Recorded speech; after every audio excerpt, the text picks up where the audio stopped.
Battery's dead. The Tesla Powerwalls was the only system that I could buy that would back up my whole house.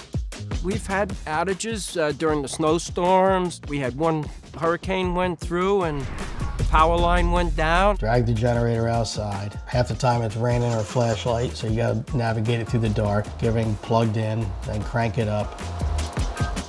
My wife's not gonna be able to pull the generator out of the shed like I do because it's just too heavy.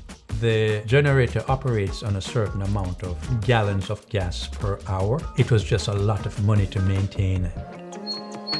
I like to go out Sunday morning on the deck here and listen to the water. Every Sunday at 10:15, his diesel mammoth generator trips over and goes for 15 minutes and just blares. And I'm like, There's no noise from the Powerwall, not even a buzz. So right now, as we're speaking, we lost power. And if you notice, there was no glitch. The clock doesn't even reset on the appliances. You don't even know that it's happened until you get the notification that you're running off the Powerwall.